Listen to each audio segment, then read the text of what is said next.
Capítulo 4. Engaños y mentiras. 1. El doble juego. ¿Has oído hablar de la rebelión de Lucifer?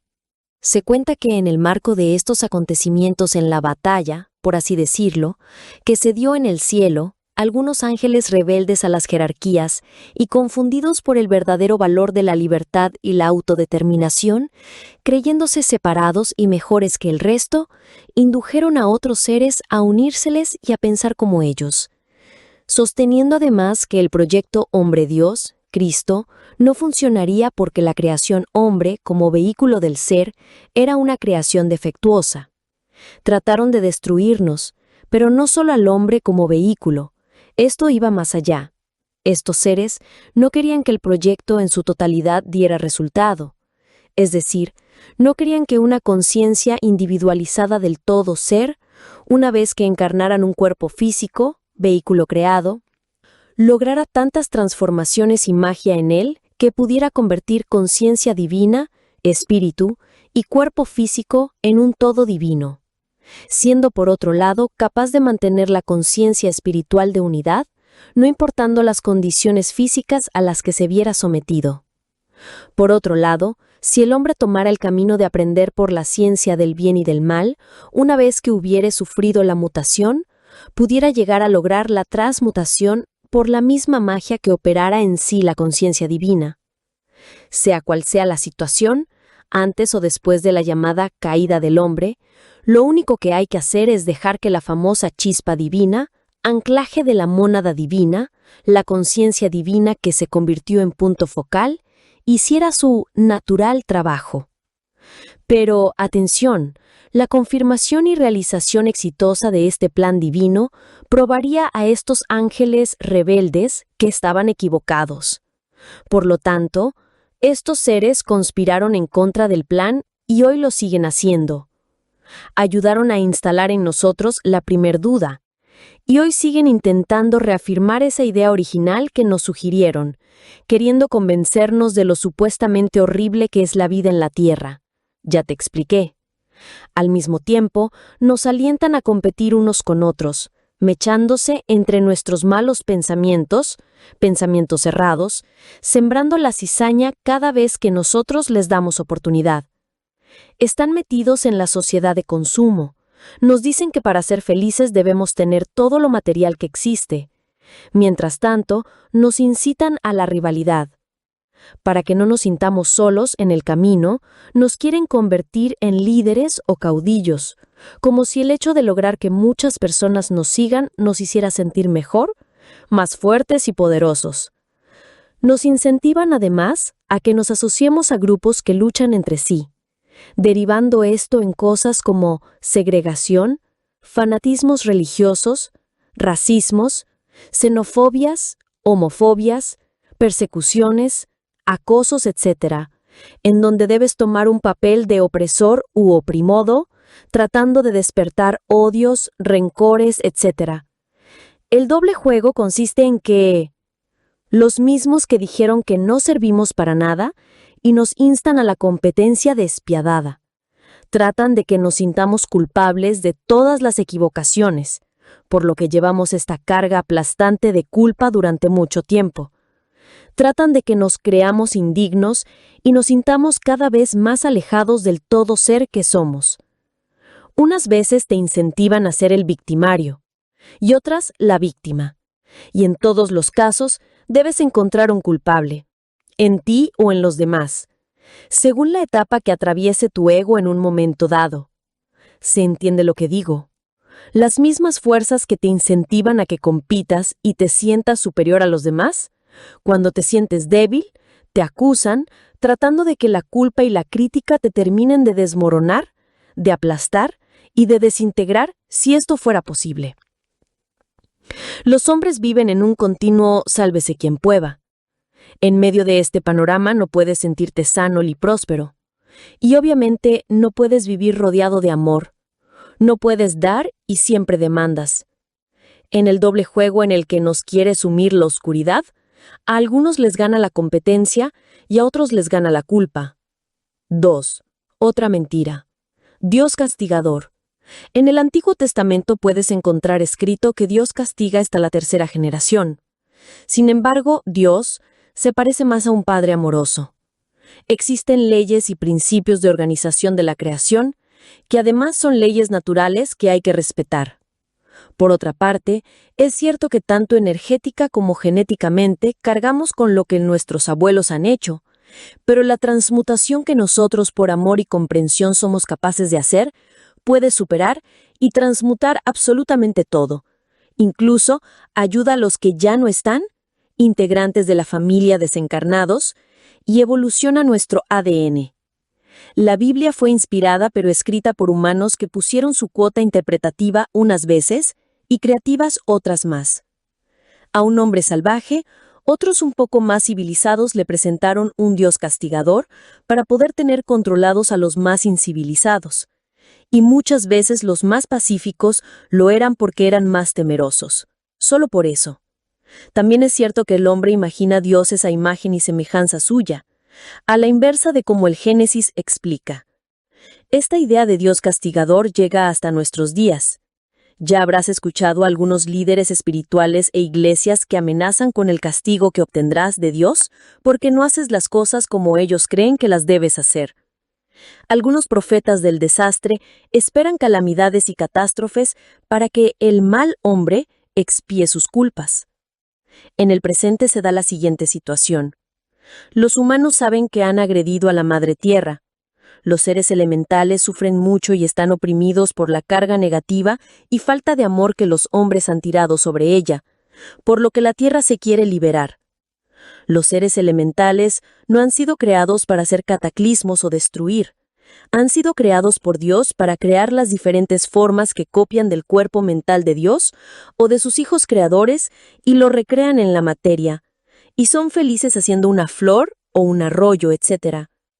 Hoy día es tal el sufrimiento que tienen que ya no pueden más y la presión que se ejerce sobre ellos es enorme.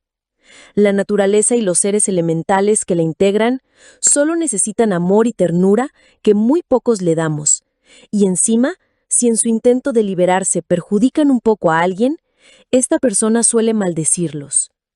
Yo deshago en el más sagrado nombre Yo Soy, en este acto y transmuto cada humana expresión, convirtiéndola en el amor ilimitado y ternura ilimitada que yo soy. Días pasados, presentí que mis amadas ondinas estaban muy tristes y que llovería más de la cuenta. Fui a una chacra, con un grupo. Nos pusimos a enviar todo el amor y felicidad a esa naturaleza que nos rodeaba. Cuando nos íbamos, me crucé con un paisano, un gaucho, sanador, y hablamos. Según él, a partir de ese lunes, habría una inundación y nada podía parar el desastre. Tú tienes poder de sanación, un poder que nace del gran y profundo amor por los animales, le dije. Así como logras que un animal se arrodille y se tire a tus pies para que lo sanes, y lo sanas, dale todo tu amor al agua que viste caería. Ámala, bendícela, háblale, cálmala. Explícale que puede hacer su trabajo de limpieza y transmutación sin causar desastres. Y él me dijo que era un castigo de Dios, y cuando Dios manda nada lo para. Es como la muerte. Yo contesté, no atribuyas a Dios castigos. La situación presente fue creada por hombres y por hombres debe ser levantada. Habrán tantos hombres buenos, piadosos, con mente positiva y que amen suficientemente la tierra en que vivimos y a las benditas ondinas, para que juntos podamos promover la armonía de Dios y el bienestar para todos. Te invito a que nos acompañes. Dios quiere personas redimidas y amorosas y su creación cada vez más hermosa y santa. Los humanos se imponen sus propios castigos cuando no son capaces de amar, de comprender y comprenderse, de perdonar y perdonarse. 3. Otros engaños. Dijimos al principio que nuestro trabajo estaba más orientado para Occidente que para Oriente. No obstante, y en base a la apertura de los conocimientos de las diferentes culturas a toda la humanidad, se ha dado esta situación. Las fuerzas involutivas, ahora que muchos empezamos a entender cómo ha sido nuestra historia, pretenden confundirnos echando sobre la mesa nuevos conceptos, nuevas pseudosabidurías, con el objeto de confundir a las personas. Así como se ha dado lo que llamábamos una carrera iniciática, también muchos buscan conocimientos antiguos sin reparar en que no todo lo que viene de la antigüedad es bueno, verdadero o santo. Ha habido culturas sumamente corruptas en el pasado, y no porque vengan hacia nosotros, estos conocimientos los vamos a tomar como buenos. Así eran ellos, así eran sus dioses. Antiguamente también algunos trataron de confundir al ser humano, algo que se ha hecho repetidas veces a lo largo de la historia.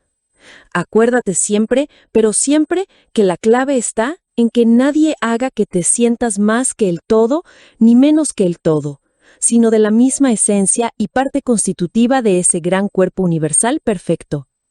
Si logran exaltar o deprimir tu ego, ahí te han tomado para ellos. Porque de cualquiera de las dos formas tú te sitúas fuera de Dios y empiezas a competir o a deprimirte. Capítulo 5. Resumen de los primeros capítulos y nuevas reflexiones.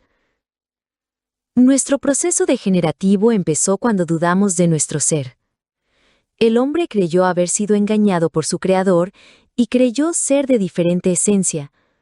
Dudó de haber sido hecho a imagen y semejanza de Dios y dudó de su libertad. Al dudar, el hombre provocó su primera división de la conciencia o conocimiento, generándose una parte no consciente. Creyó en el bien y en el mal como fuente de sabiduría. Comió del árbol del conocimiento de la ciencia del bien y del mal. Dice, de la ciencia, porque la misma palabra encierra conocimiento que tiene que ver con la materia, y no dice sabiduría, porque esta palabra va más allá de lo material. La verdadera sabiduría no habla solo de lo material o lo comprobable por medio de ciencia y o experiencia polarizada en el bien y el mal. Comer del árbol del conocimiento de la ciencia del bien y el mal significa darle vida al mal, cuando en realidad este es la negación del bien y no existe en sí mismo. La verdadera ciencia no necesita estar polarizada en bien y mal. La verdadera ciencia solo es una forma de conocimiento del bien que viene de Dios e integra al mismo Dios. Como sabemos, la ciencia tradicional, anterior a la cuántica, se ha fundamentado en datos que nos vienen de la realidad aparente, experimentación-observación, por medio de los 5 sentidos. En el presente, y por medio de la física cuántica, la ciencia empieza a abrirse a una forma nueva de percibir el universo. Y como te decía antes, entiende que el objeto observado puede ser cambiado por el observador, y según su intención. Por eso la nueva ciencia tiene puesta su atención en el observador. La pregunta es, ¿dónde radica esa conciencia que puede a su antojo cambiar el comportamiento del mundo que lo rodea? Empiezan a descubrir un nuevo comportamiento entre la energía y la materia, y se habla del universo como el campo de todas las posibilidades, aunque se sigue enfocando, según yo veo, en el poder del consciente, y este está, teóricamente, en algún lugar del cerebro. Al dudar nos abrimos a otra posibilidad. Comimos del árbol, por lo que empezamos a vivenciar ambas posibilidades que nos llevan a experimentar 2 maneras de comportamiento de la materia: el comportamiento perfecto con el que fue creada y la negación de la perfección. Luego nuestra conciencia se redujo a nuestro cuerpo físico, a los datos de los sentidos, solo a lo material. Dijimos que dudamos de nuestra libertad y en nuestra mente, para sentirnos libres y no estar siempre materializando cosas hermosas, las cosas que el ser inspira, empezamos a hacerlo en esa forma polarizada. Para no ser como él, para ser diferente, solo se puede construir desdicha, ya que el ser es dicha plena en sí mismo. Luego los datos de los sentidos y la mutación del cerebro hicieron que termináramos por olvidar absolutamente nuestra filiación divina. Hoy empezamos el camino de regreso, el camino de ir atrás en la mutación, teniendo en claro los siguientes conceptos. Tener en claro que tienes el poder creador, que tienes la total libertad de escoger lo que piensas. Ahora entiendes y sientes que no estás separado de Dios y que si lo afirmas y crees, lo crearás en tu mundo sensorio también. Todo empieza a transmutarse en la medida en que no dudes como lo hiciste al principio. A partir de hoy, decidirás no dudar más de tu filiación y esencia divina. Ahora empecemos el camino de la transmutación. Piensa una cosa y la misma se establecerá sobre ti. Ya te has probado a ti mismo que eres creador, solo que hasta ahora has creado condiciones de limitación. A partir de hoy, pruébate a ti mismo y al cosmos que tú eres creador igual que la conciencia Padre. A partir de hoy cuidarás de todos tus pensamientos, sentimientos, palabras y acciones. Recuerda que yo soy es el nombre de Dios. Éxodo 3:14. Y que cualquiera que sea capaz de decir yo soy, pensar y sentir yo soy, es. Que el ser es perfección y dicha plena. Este nombre es sagrado y poderoso. Es el que hace magia en tu vida. Cuida de no utilizarlo en vano. Tú podrás operar milagros cuando uses el término entendiendo que tú no estás separado de Dios. Cuando tú entiendes que yo soy Dios, cuando has dejado de lado tus actitudes egoicas por haberse éstas disuelto. Ten en mente que estás dentro de la mente divina la mayor cantidad de tiempo que puedas. Cuando falles, vuelve a hacerlo. Trata de actuar, pensar, sentir y hablar en forma que refleje esta creencia hasta que esto sea verdad para ti las 24 horas del día. Medita y reflexiona sobre la figura número 7. Te pido más que creencia, te pido fe. Y fe es certeza. Otro concepto de la fe no funcionará. Tiene que ser certeza. Y la magia y el poder radican en tu certeza. La certeza es lo contrario a lo que te alejó de tu esencia, la duda. Entonces, si quieres volver a vivir tu esencia en la tierra, no dudes. Los milagros son cosas normales si tú cambias tu mente a la mente que te estoy sugiriendo. Allí verás que los milagros en realidad son formas de devolver al plano material el equilibrio de la perfección que siempre debió existir y que se interrumpió solo momentáneamente debido a la calificación negativa de la energía. Vamos a la práctica. Apliquemos en la vida diaria estos conceptos que ya tienes aceptados. Ahora es más difícil que al principio de los tiempos, ya que en el origen nuestro equipo físico, etérico, emocional y mental no estaban mutados.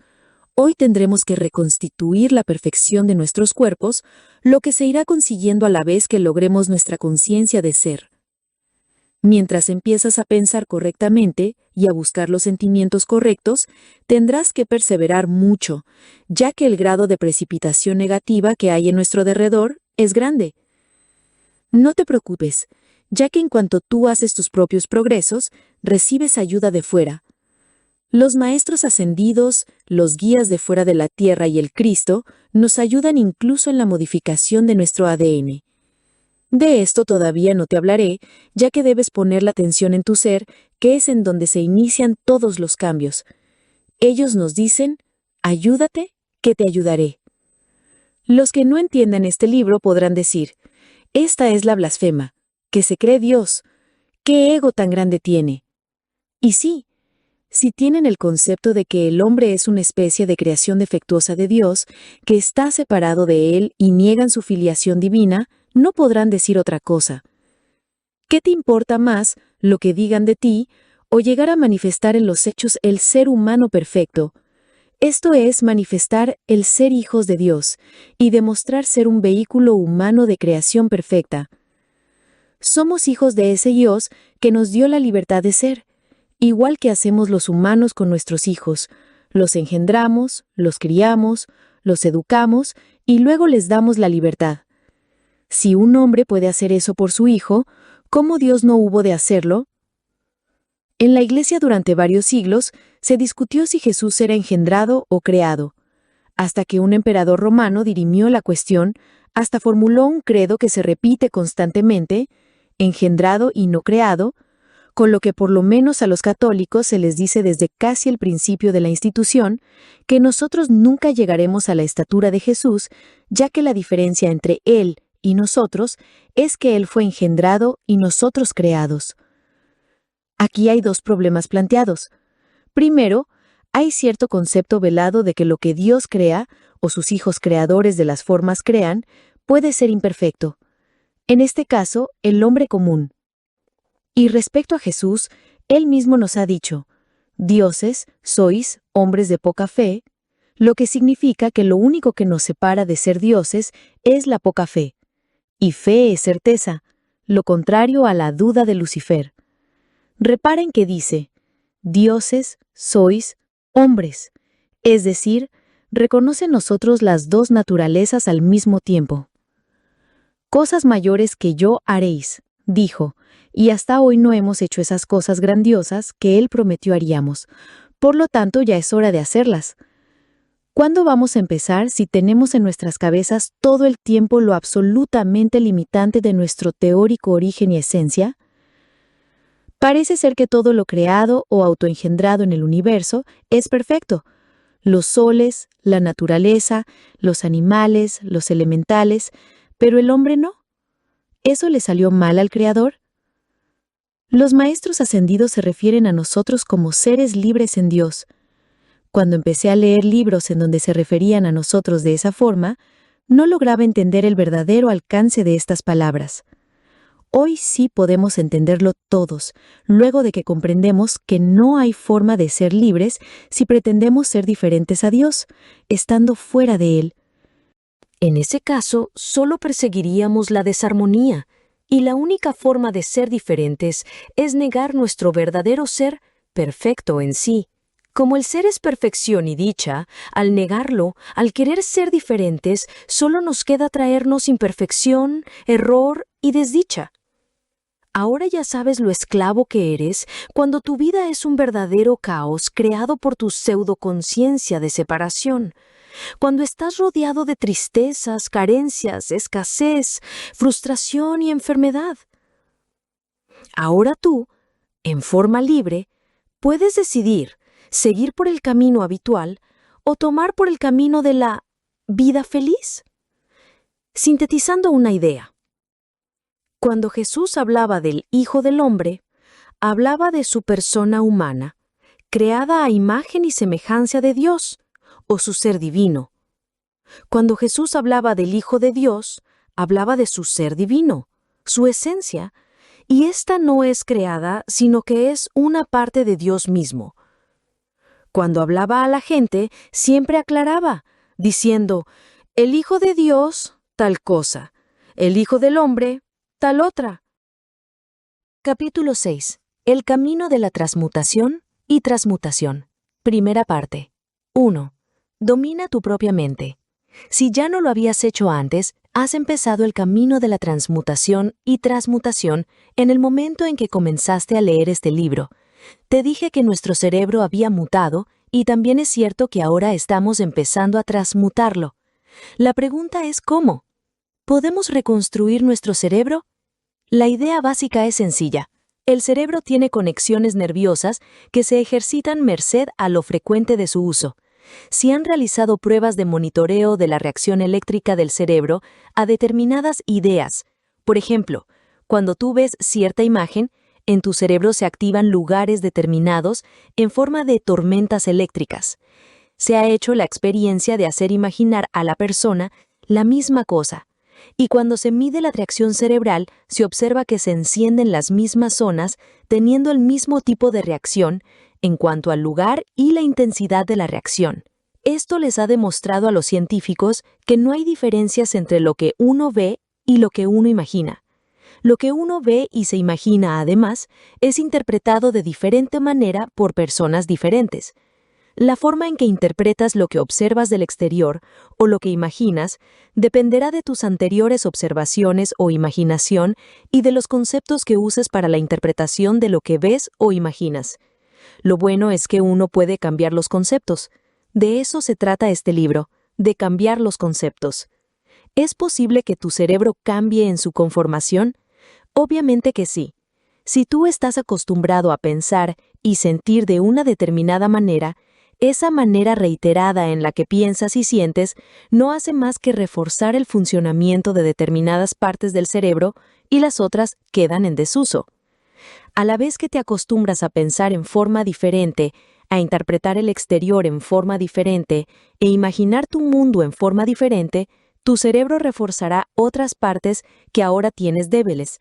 Es decir, esas reacciones neuronales que forman esas tormentas eléctricas, las formarás en otras áreas, y estas neuronas empezarán a activarse. Luego de un tiempo empezarás a tener facilidad para reaccionar en forma apropiada o no reaccionar ante los estímulos del exterior o ante los estímulos de tus propios pensamientos. Luego de un tiempo, el mapa de tu cerebro habrá cambiado en forma física.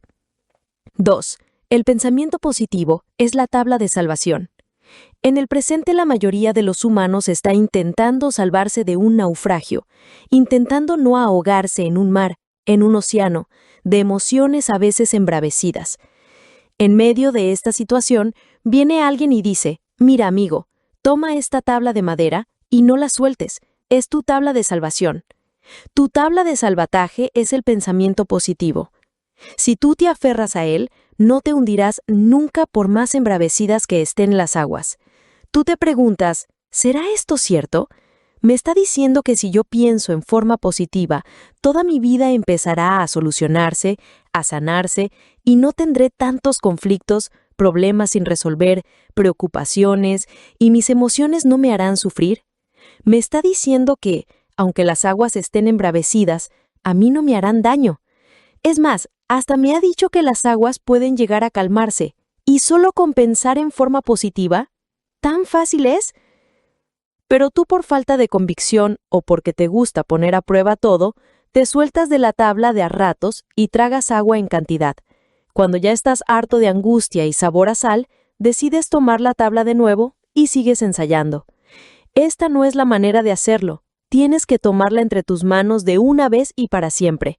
El pensamiento positivo no es el del bobo contento, que aunque se esté destruyendo todo a su alrededor, no se da cuenta o no le importa y no hace nada por solucionarlo. El pensamiento positivo es declarar la verdad escondida detrás de cada apariencia negativa. Por más feo que parezca el panorama a tu alrededor, tú sabes dos cosas.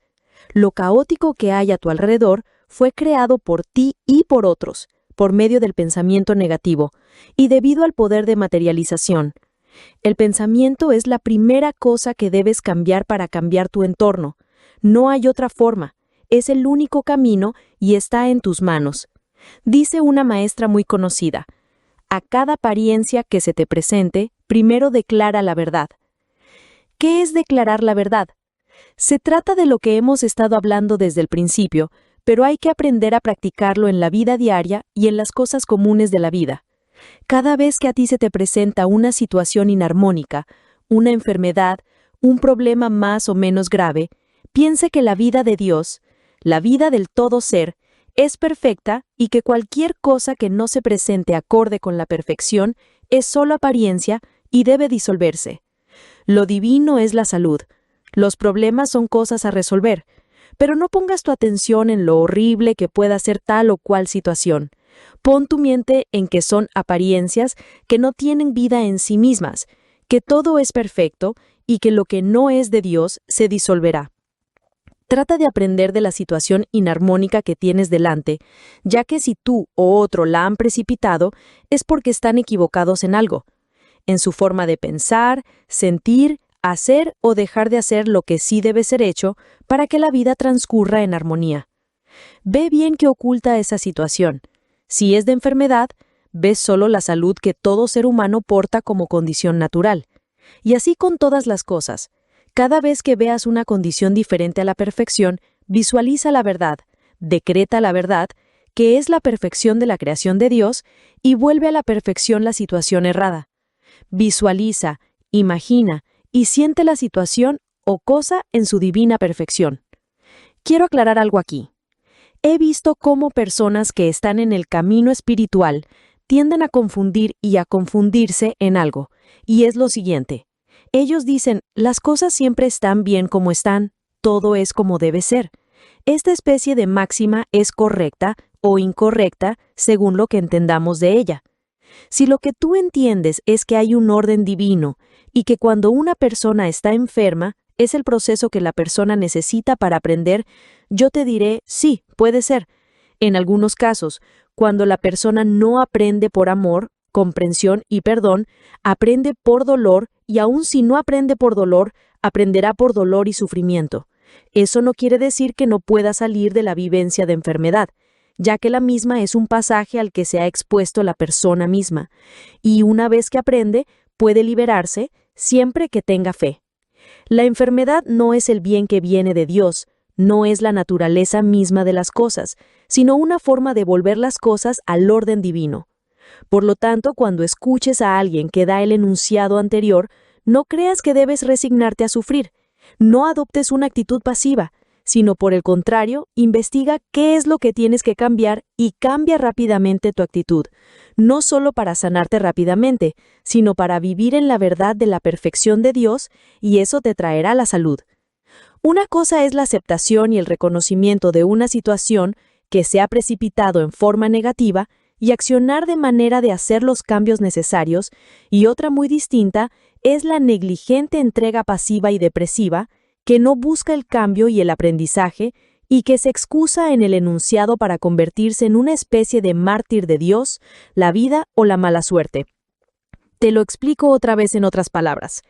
Lo que ocurre es que la forma de expresión de este enunciado no todos la entenderán y provoca muchas veces la apatía, abulía, resignación negativa.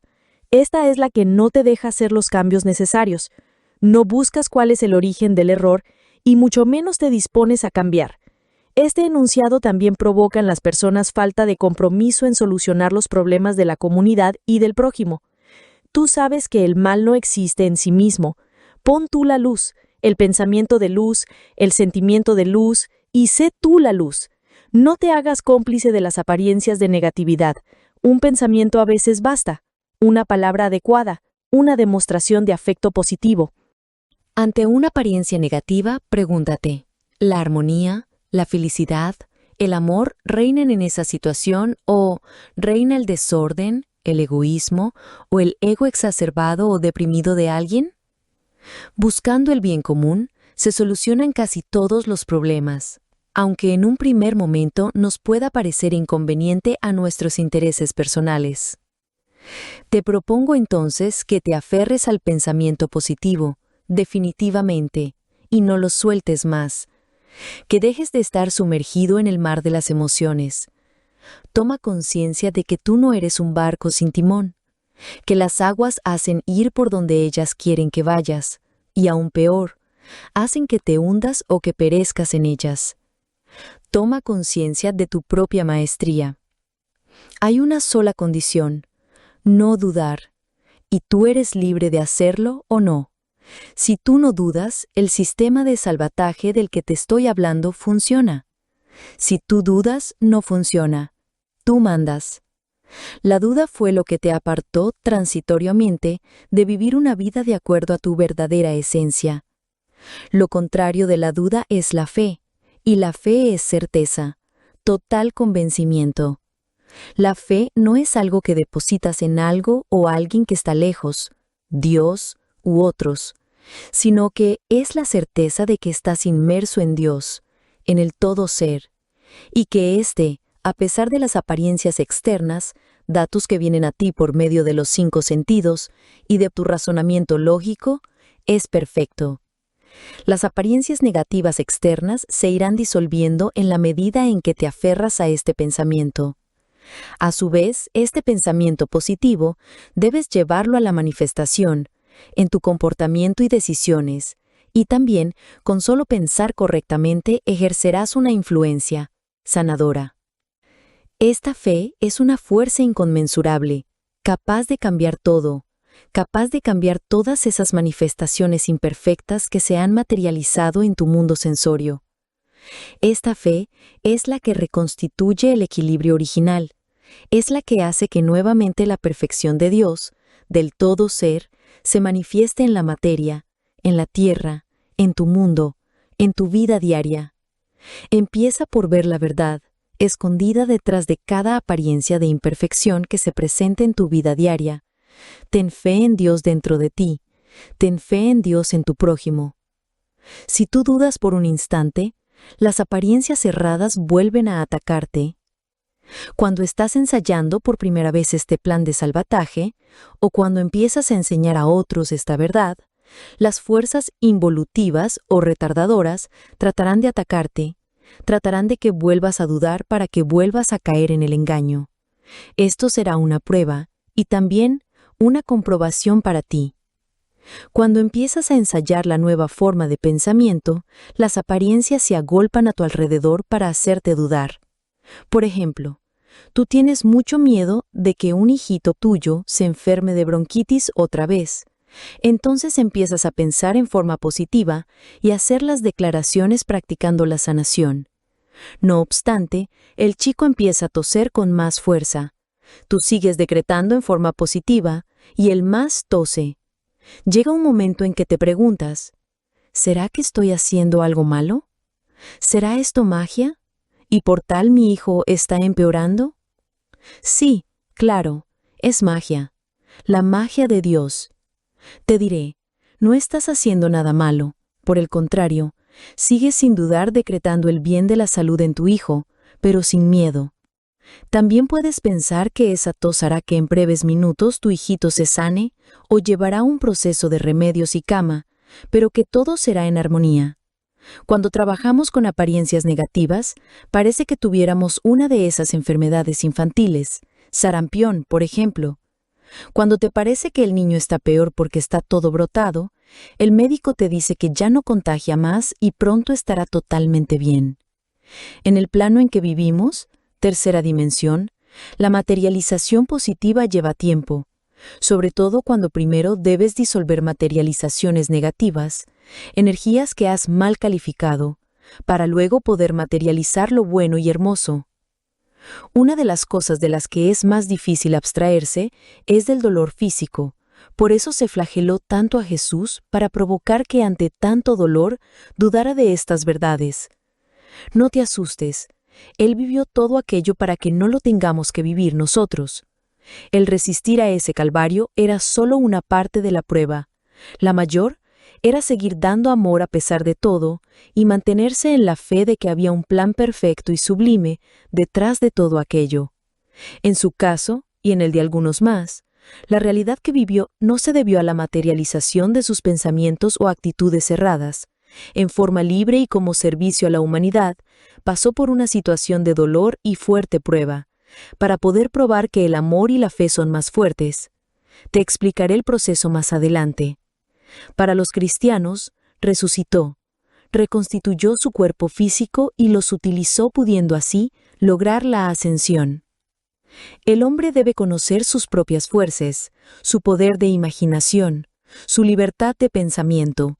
Debe dominar el pensamiento positivo para poder salir del mar de las emociones negativas y debe tener fe, certeza, total convencimiento, entender que está inmerso en el todo ser y liberarse de las cadenas del miedo, la competencia negativa y destructiva y la culpa.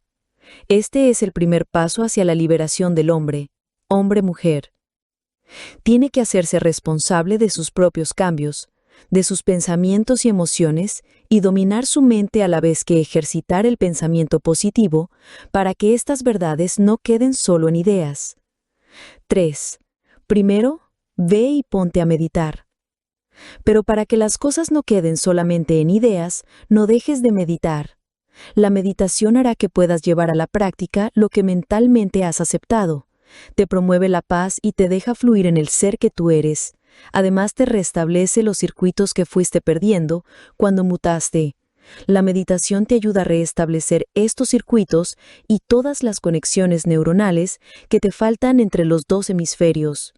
Desarrolla el hemisferio derecho y este a su vez empezará a poder interpretar en imágenes lo que tu corazón siente o reconoce. Busca un lugar cómodo, sentado o acostado. Procura no dormirte. Por una música armónica, de una alta vibración, que no sea del tipo romántica triste. Ponla suave pero que se escuche con claridad. Respira profundo y exhala por la boca con fuerza 3 veces para sacar las cargas negativas y el estrés. Que no te apriete nada, ni cinturón ni sostén. Que no te duela la espalda, ni te aprieten los zapatos, etc. Empieza a respirar profundo y largo unas 7 veces, luego empiezas a respirar más suave y pausado. Inhalas y exhalas muy suavemente, apenas sientes cómo entra y sale el aire de tu cuerpo. Concéntrate en tu respiración y cuando sientas al corazón, concéntrate en sus latidos. Sigue así hasta que cada vez los sentirás más grandes en más lugares de tu cuerpo. La mente debe dejar de trabajar. Nada de acordarse de lo que tienes que hacer, de los problemas ni tengas expectativas. No te esfuerces en tener experiencias espirituales, contactos, etc. Es bueno si los tienes, pero no pienses en ello o empezar a tu imaginación a trabajar creando ilusiones. Mente lo más en blanco posible. Para eso es bueno que no quites tu atención de los latidos del corazón, o por lo menos busca escucharlos. Tampoco te esfuerces en oír. Si viene un pensamiento, no te enrosques en él, no lo alimentes con razonamientos. Pon de nuevo tu atención en el corazón. Si viene otro pensamiento, rodéalo imaginariamente en una esfera y luego pon tu vista interna en el vacío que hay entre 2 esferas. Aquíétate y siente yo soy. En la quietud de tu mundo sensorio podrás ubicarte en que yo soy. Trata de mantener la sensación que traes de la meditación cuando vuelves a tu conciencia exterior o de tercera dimensión, la mayor cantidad de tiempo posible. La meditación y el ejercicio de unificación de los hemisferios es primordial. Si no meditas, solo con entender lo que te explico no alcanzará. Tienes que cerrar el circuito. 4. Circuito de la intuición. Explicación del circuito de la intuición. Dijimos que en nuestro corazón radica toda la memoria, sentimiento y sabiduría intrínseca de quienes somos. Es donde nos reconocemos a nosotros mismos. Es nuestra conexión con el ser superior del cual yo soy, y tenemos la memoria de todas nuestras encarnaciones. La sabiduría divina puede ser comprendida por el ser inferior, pero para eso deben funcionar varias cosas correctamente en el circuito de la intuición. Cuando meditamos o soñamos, o tenemos una intuición súbita de la realidad, lo que ha ocurrido es que el rayo que baja hacia nosotros pega contra nuestro corazón, provocándole una sensación, un sentimiento, además de reconocimiento de la energía que ha llegado. Luego, en nuestro afán por entenderlo, se despierta nuestro consciente derecho, la parte del cerebro que comprende las cosas en forma analógica, la parte que es capaz de comprender y elaborar una imagen unida a un sentimiento. Por eso cuando me preguntan sobre la interpretación de algo que soñaron o visualizaron en su pantalla interior en una meditación, yo les digo, no es lo que viste, sino lo que viste y el sentimiento con el que vino esa visión lo que te dará una correcta interpretación de la visión. Así pues, no debes dejar de tener en cuenta lo que estás sintiendo, a la vez que pasas a poner atención en lo que ves. Este hemisferio, fotográfico, analógico, atemporal, podrá entender bastante bien ese sentimiento, traduciéndolo a imágenes, pero aún necesitamos bajar esa visión y ese sentimiento a explicaciones más tangibles, para lo cual, si tienes conexiones entre ambos hemisferios, podrás entender racionalmente y con datos de tiempo-espacio lo que recibiste de impresión en tu parte derecha. Es decir, tratarás de interpretar lógicamente con tu consciente izquierdo las impresiones que tu consciente derecho ha captado. Y debes tomar en cuenta qué clase de sentimiento estás teniendo. Todos estos elementos juntos hacen a la interpretación correcta. Hay personas que ya nacen con este circuito abierto y ni se dan cuenta de cómo funciona de tan rápido que lo hacen. Además, la meditación te ayudará a pasar las cosas que tienes en el inconsciente al consciente y del subconsciente al consciente. Con la meditación y un correcto pensamiento empiezas a construir el hombre de oro, empiezas a ir atrás en la mutación, tu cuerpo fisiológico empieza a cambiar, mejoras tus conexiones neuronales y los pensamientos adecuados harán que tu cerebro funcione de otra manera, sin pensamientos que te generen miedo, ira, etc. De esa manera, no se disparan las sustancias que preparan nuestro cuerpo para las llamadas situaciones de emergencia, ni tendrás más adrenalina en tu torrente sanguíneo, etc. En el capítulo sobre la salud y enfermedad está detallado por qué es importante que seamos conscientes de todo nuestro yo. Por ahora te diré que la evolución y la vida del alma depende de que seas totalmente consciente de ti mismo y en qué medida lo eres. 5. Algo más sobre la meditación. ¿Qué es la meditación? En realidad, la meditación es el estado natural del ser humano. Es el orar sin cesar de San Pablo. ¿Se puede hacer esto? En realidad sí. No se necesitan técnicas, no se necesitan lugares ni incienso. Cuando en el ritmo vertiginoso de la vida de hoy empezamos a aquietarnos, necesitamos mucha ayuda para lograr meditar. Alguien que nos enseñe a relajarnos, a respirar, a oír el corazón, a sacar las tensiones. Podrás estudiar algunas técnicas y estas al principio te ayudarán, pero lo mejor es que puedas lograr meditar libremente. Llegará el día en que puedas estar en éxtasis, en estado de profunda meditación, en un ómnibus, con un vendedor ambulante gritándote en la oreja. Tú puedes meditar en movimiento y meditar mientras trabajas. Es un poco más difícil cuando tienes trabajos que te obligan a estar en actividad en tu mente concreta y razonamiento lógico. Aún así, una vez que has activado tu sentimiento, tu profundo sentimiento de paz y abandono a la luz, puedes hacer trabajos de la mente inferior sin perder tu conexión divina. Paso por paso. Cuando decimos, aquíétense y sed, yo soy, no hablamos de la quietud exterior, si bien al principio es imprescindible. Hablamos de la quietud interior, de la ausencia de ansiedad, de acallar el parloteo constante de tu mente y de calmar tus emociones, de abandonarte a la luz de Dios, el ser que tú eres, confiando, confiando, confiando en esa luz. Cuando entras en este estado, viene a ti la inspiración divina, se abren las puertas de la abundancia, del amor, se abren todos los caminos y eres repentinamente sabio. No obstante, cuando las personas empiezan a meditar, se hacen trampas. Muchas veces lo hacen con la finalidad de conectar con una realidad superior, con magia, con poder, con sentirse superhombres o escapar de la realidad. Algunos se convierten en personas delirantes y crean con sus mentes seres y situaciones irreales.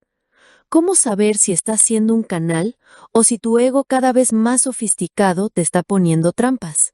De a poco tú mismo te irás chequeando y teniendo tus confirmaciones. Es como aprender a caminar, pero se precisa honestidad. Esta es la recta meditación a la que se refería Siddhartha. Voy a copiar aquí parte de un trabajo de mi hermana y mío, es para los que ya han meditado mucho. Para hacer un canal. 1. Vacíate para ser lleno del Espíritu Santo. Relajación física, mental y emocional. Aquíétense y sabed. 2. Entrega total. Mi personalidad no tiene poder sobre mí. No espero resultados. Total humildad. Ley de no resistencia. No quiero resultados, no espero nada puntualmente. Ver seres que me digan lo que quiero escuchar, etc. Solo estaré abierto a recibir la inspiración divina. 3. Sabed, y yo soy Dios. Vuela hacia tu divina presencia. Total entrega y confianza. 4. Total apertura. Pantalla mental, oídos, imaginación, expectación no dirigida a algo en particular, solo contemplación interna y superior. 5. Entregar mi verbo. Si el ser, además de inspirarte, quiere hablar por tu vehículo físico. 6. No perder la conexión ni la fe cuando empiezas a hablar. Di lo que recibes, no lo que tu mente pueda aprobar o desaprobar. Sigue aquietando el razonamiento. Lo reconoces porque éste enjuicia y deduce, razona y calcula. 7. Ser. Y hablar yo soy, en algún momento significará empezar a canalizar. 8. Cuando vuelvas al ser exterior, recién podrás sacar conclusiones y aprendizajes de lo recibido. Espera hasta ese momento. Luego de que llegaste a 5, lo que viene a ti es del Espíritu Santo. Si al llegar a 6 pierdes la conexión y empieza a hablar otra vez la personalidad, tú y los demás lo podrán reconocer. Cuando el ser habla es armónico, diciendo verdades de la forma más directa y sencilla, y con toda autoridad. Se habla con una especie de ritmo parecido al de las poesías, y todo es poesía, aunque los versos no tengan rima. Te habla directamente al corazón, te hace abrir el corazón solo con escucharlo, y logra lo mismo en las personas que te escuchan. Cuando es tu personalidad, tú lo sabrás y los que te escuchan también lo notarán por la falta de vibración y o podrá quedar al descubierto tu conveniencia personal, gustos y conceptos propios en lo que dices. A veces pueden coincidir tus pensamientos con lo que te es inspirado. Si a pesar de tu honestidad quieres asegurarte, pide confirmaciones que vendrán a ti en los momentos precisos.